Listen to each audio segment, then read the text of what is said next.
Welcome to my YouTube channel মনীষদের বাণী। Hello বন্ধুরা, কেমন আছেন আপনারা? আশা করি সবাই ভালো আছেন। তো আমার নাম রাহুল দাস। আজকে আমি এই ভিডিওটিতে আপনাদের শোনাবো মহাত্মা গান্ধীর জীবনী, যা আপনাদের মন জয় করবে। তো চলুন বন্ধুরা, দেরি না করে ভিডিওটি শুরু করা যাক।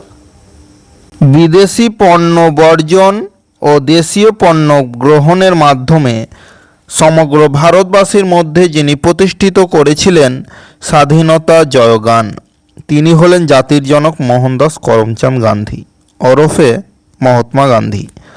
সত্য অহিংসা ছিল যার পরম গুরু।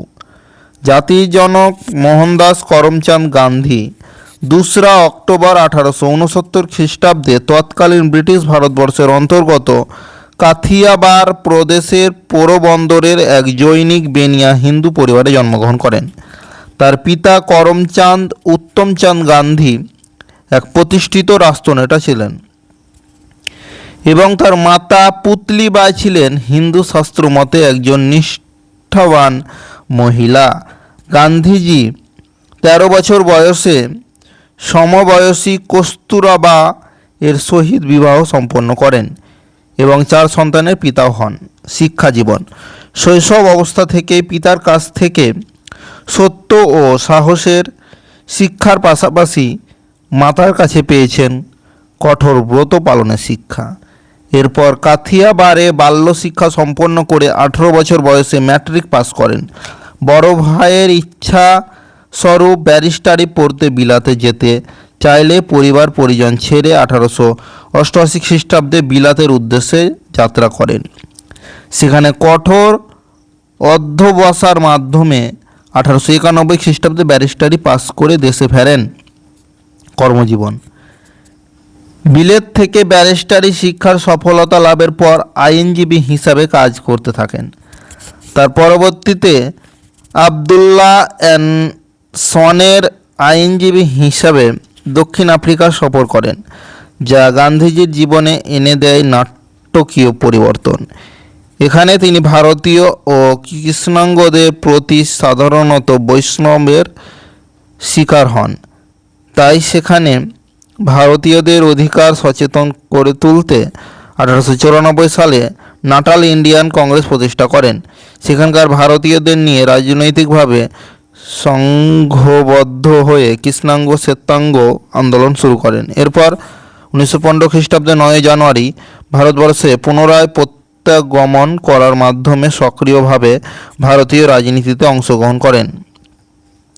চম্পারণ ও খেদা সত্যাগ্রহ আন্দোলন: 1918 সালের চম্পারণ বিক্ষোভ ও খেদা সত্যাগ্রহ আন্দোলনের মাধ্যমে ব্রিটিশ সরকার প্রস্তুত জমিদারদের কৃষক সমাজের প্রতি বর্বরোচিত অত্যাচার ও খাজনা আদায়ের বিরুদ্ধে সর্দার বল্লভভাই প্যাটেলের সহযোগে আন্দোলন শুরু করেন। ফলস্বরূপ খাজনা আদায় বন্ধ ও বন্দীদের মুক্তিদান করেন। গান্ধীজির মতে অন্যায়ের বিরুদ্ধে অস্ত্র হওয়া প্রয়োজন, অসহযোগ ও শান্তিপূর্ণ প্রতিরোধ করা।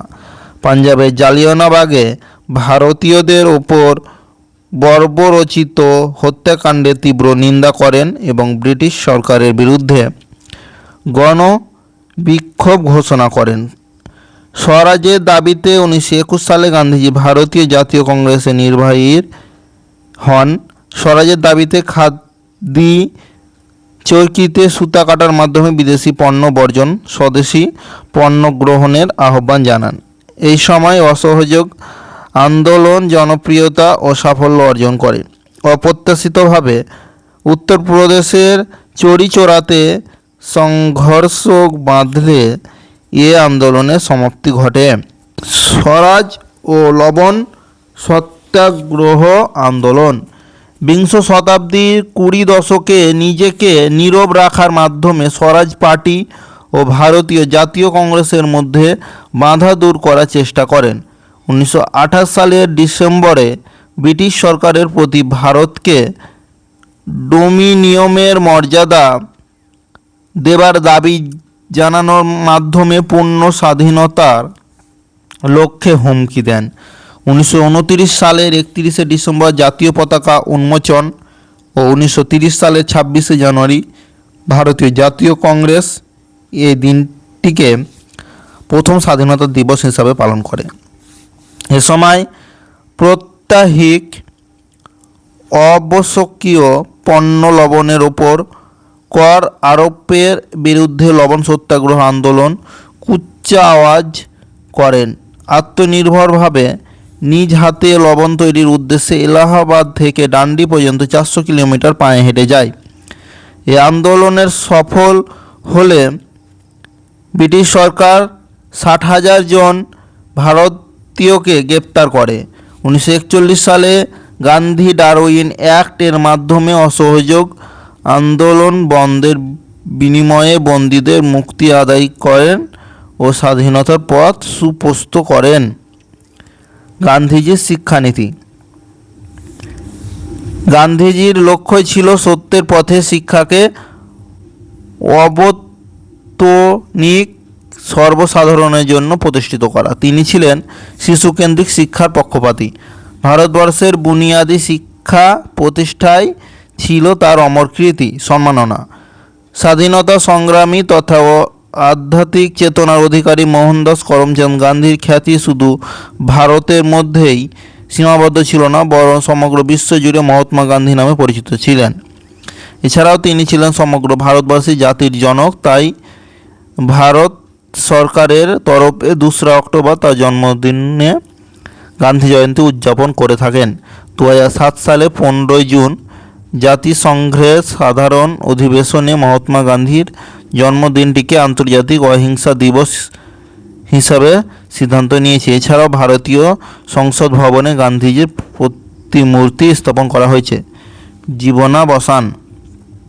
স্বাধীনতার প্রতি কঠোর সংগ্রাম করা গান্ধীজি মহাশয় পাননি স্বাধীনতার চরম স্বাদ, বরং 1948 সালে 30শে জানুয়ারি দিল্লিতে অনুষ্ঠিত এক প্রার্থনা সভায় নাথুরাম গডসের করা গুলিতে নিহত হন।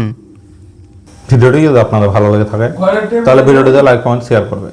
আর এই ধরনের নতুন নতুন ভিডিও পেতে চ্যানেলকে সাবস্ক্রাইব করতে একদম ভুলবেন না। দেখা হবে পরবর্তী কোনো ভিডিওতে। ভালো থাকবেন, সুস্থ থাকবেন। থ্যাংক ইউ, ধন্যবাদ।